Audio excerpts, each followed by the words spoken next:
केजरीवाल ने ट्वीट कर डॉक्टर हर्षवर्धन को जेपी नड्डा के स्वास्थ्य मंत्रालय देने पर सवाल उठाया और साथ ही दागी मंत्रियों को मंत्रिमंडल में शामिल करने पर भी सवाल उठाया। उन्होंने कहा कि नरेंद्र मोदी जो स्वच्छ राजनीति की बात करते हैं, कहीं उनका यह दावा खोखला तो नहीं है। बात करेंगे इसी मुद्दे पर आज नेशनल स्पेशल में।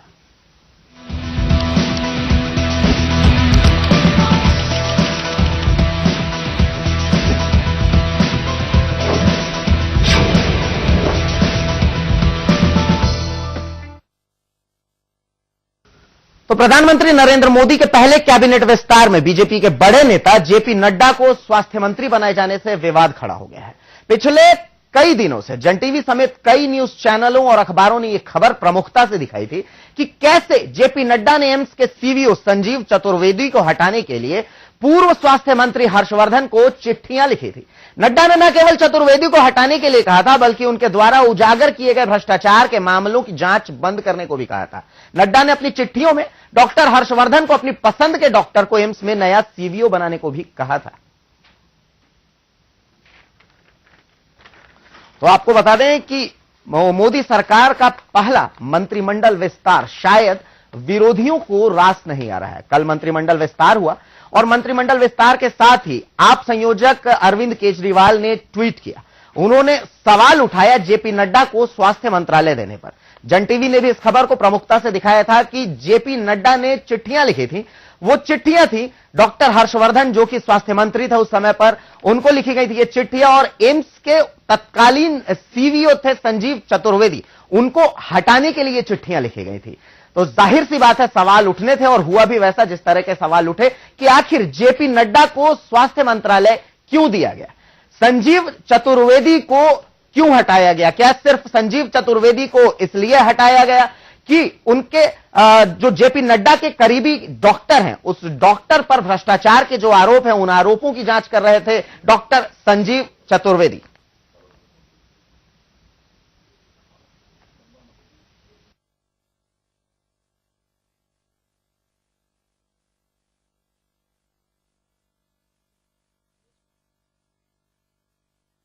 तो मंत्रिमंडल का विस्तार हुआ, लेकिन मंत्रिमंडल का यह विस्तार विरोधियों को रास नहीं आ रहा। आज कांग्रेस ने भी एक प्रेस कॉन्फ्रेंस की। अजय माकन ने कई सवाल उठाए, गिरिराज सिंह को मंत्री बनाने पर सवाल उठाया, सवाल जेपी नड्डा पर भी उठे और इसके अलावा कथेरिया को लेकर के भी सवाल उठे। तो आखिर मंत्रिमंडल विस्तार कितना सार्थक था, आखिर क्या कारण है कि इतने सारे सवाल उठ रहे हैं। मंत्रिमंडल के विस्तार के साथ ही विरोधी इतने सक्रिय हो गए। इस पर ज्यादा बातचीत के लिए न्यूज कोऑर्डिनेटर योगेंद्र शर्मा हमारे साथ मौजूद हैं। ज्यादा बातचीत के लिए रुख करेंगे न्यूज कोऑर्डिनेटर का। योगेंद्र, मंत्रिमंडल का कल विस्तार हुआ और विस्तार के साथ ही विवादों की भी शुरुआत हो गई। शुरुआत अरविंद केजरीवाल के ट्वीट के साथ होती है, उसके बाद दिग्विजय सिंह का ट्वीट आता है, गिरिराज सिंह पर सवाल उठाते हैं, जेपी नड्डा पर सवाल उठाते हैं और लगभग जो है कई ऐसे मंत्री हैं कथेरिया पर सवाल उठाते हैं। तो आखिर ऐसा क्यों हो रहा है कि मंत्रिमंडल का विस्तार होता है और उसके बाद विवाद शुरू हो जाता है। योगेंद्र, देखिए, वैसे तो जो भी सरकार होती है अभिषेक, उसका अपना अधिकार क्षेत्र है कि वो किसे मंत्री बनाते हैं किसे नहीं बनाते हैं। लेकिन ये बात सही है कि जब यूपीए सरकार थी उस वक्त अक्सर भाजपा नेता ही कहा करते थे कि मंत्रिमंडल में इतने दागी हैं, इतने घंटे पहले आए नेताओं को बना दिया, वो पार्टी के मूल वर्कर नहीं है। बहुत सारी चीजें जो मीन में कहा जाता है आम भाषा में, वो निकाला करते थे।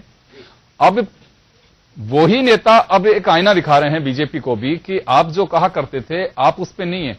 तो कुल मिलाकर के देश की सियासत में अभी कोई बदलाव वैसा नजर नहीं आ रहा कि जिन लोगों पे चार्जेस हैं वो बिल्कुल सामने नहीं आ रहे हों या फिर मंत्रिमंडल में नहीं है। ये एक बड़ा विषय है। इसी वजह से अरविंद केजरीवाल ने ट्वीट किया, दिग्विजय सिंह ने भी अपना जो हमेशा से जुमला छेड़ते हैं वो किया और अजय माकन भी पूरी तरह से आए। और सबसे बड़ी बात यह है कि अरुण जेटली ने साफ रूप से कहा है कि समाजवादी पार्टी भाजपा नेताओं पे केस दर्ज करके षड्यंत्र रच रही। लेकिन एक सबसे बड़ा सवाल यह है, रमाशंकर कथेरिया पे जो केस दर्ज हैं वो अभी के नहीं है, वर्षों पहले के भी हैं।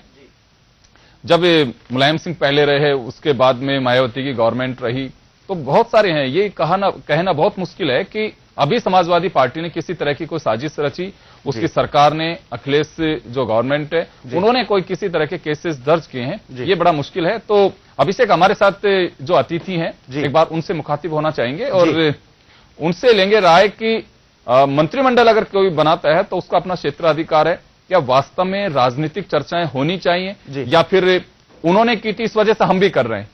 जी, एक बार मैं जानना चाहूंगा कि अतिथि जो हैं उनसे एक बार चर्चा करना चाहेंगे। राजीव अरोड़ा जी हैं। बिल्कुल बिल्कुल योगेंद्र, हमारे साथ कुछ अतिथि जुड़ गए हैं। मैं आपको बता दूं कि पंकज जोशी जी बीजेपी से हमारे साथ जुड़ चुके हैं, राजीव अरोड़ा जी कांग्रेस से और मुल्कराज जी आम आदमी पार्टी से हमारे साथ जुड़ चुके हैं। और पहला सवाल मुल्कराज जी आम आदमी पार्टी से है, उनसे पहला सवाल यही होगा कि जिस तरह न्यूज कोऑर्डिनेटर योगेंद्र शर्मा जी ने सवाल उठाया कि जो मंत्रिमंडल का विस्तार है, जाहिर सी बात है कि यह क्षेत्राधिकार है, प्रधानमंत्री का क्षेत्राधिकार है, लेकिन सवाल उठाए जा रहे हैं और सवालों की जो बौछार है उसकी शुरुआत अरविंद केजरीवाल से हुई, उसके बाद अरुण जेटली का जवाब भी आ गया। तो आखिर इसको किस तरीके से देखते हैं इन सवालों को, मुल्कराज जी?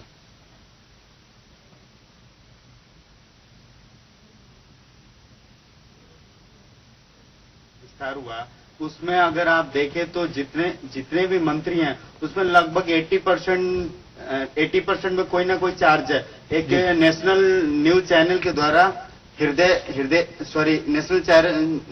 न्यूज चैनल के द्वारा काफी टाइम से एम्स में भ्रष्टाचार के ऊपर संजीव चतुर्वेदी को हटाए जाने के लिए नड्डा जी ने कितनी बार वहां हर्षवर्धन जी को लेटर लिख दिया। काफी टाइम से ये बातें जो मीडिया में आ रही है, बट कोई भी इसके ऊपर, कोई चाहे कांग्रेस हो या बीजेपी के अंदर भी कुछ लोग हैं जो इस बात को उछाल नहीं पा रहे थे।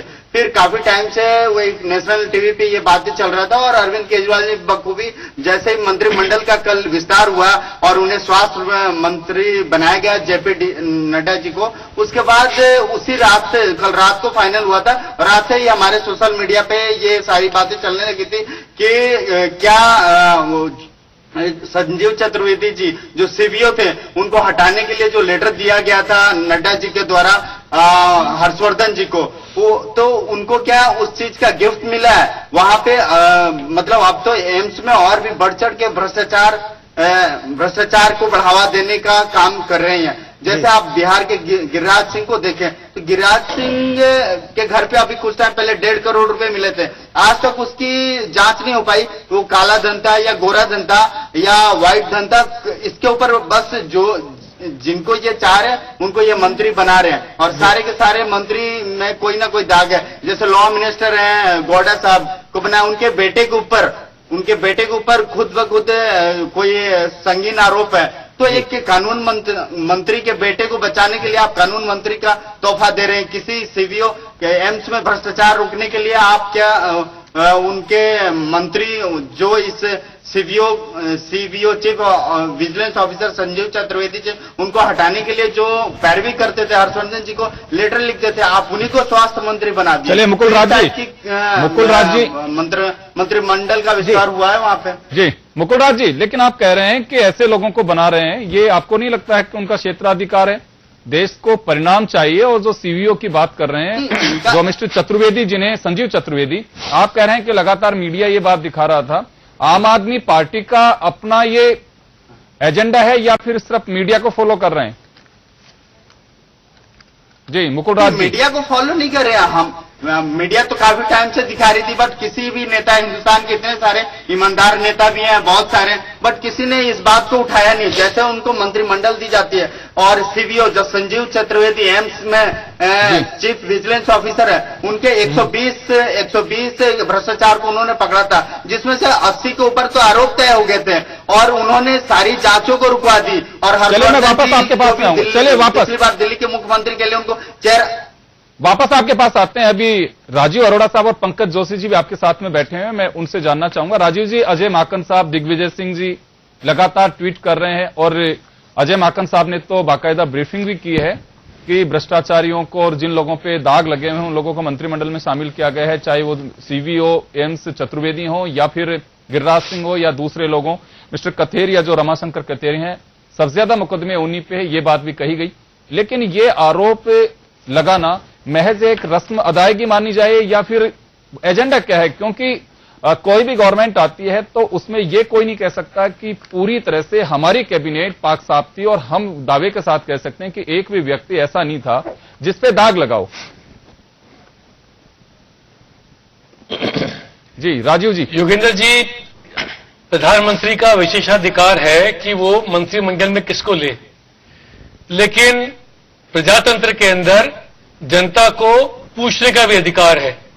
जब आप एक जवाबदेह सरकार देना चाहते हैं, जिन उम्मीदों के सारे, जिन भाषणों के दायरे, जिन बातों के ऊपर आपने चुनाव लड़ा, आपने कहा कि हम राजनीति में सफाई करना चाहते हैं, हम करप्शन खत्म करेंगे, हम दागी लोगों को दूर रखेंगे। उसके बाद अगर दागी लोग मंत्रिमंडल में आते हैं तो इस देश की जनता को, कांग्रेस पार्टी को नहीं, देश की जनता को, आवाम को पूछने का अधिकार है, मोदी जी आपने जो वादे करे थे, जो आपके जो उसूल थे, वो कहां पे गए?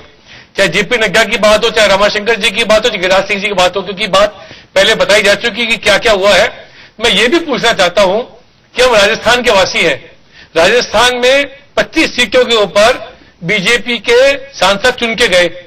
पिछली बार एनडीए की सरकार के अंदर राजस्थान से कितने मंत्री होते थे, फिर यूपीए की सरकार आई तब कितने मंत्री थे। आज हमारा दुर्भाग्य है कि हमारा एक कैबिनेट मंत्री नहीं है, हमारा दुर्भाग्य एक स्वतंत्र प्रभार का राज्य मंत्री तक नहीं है।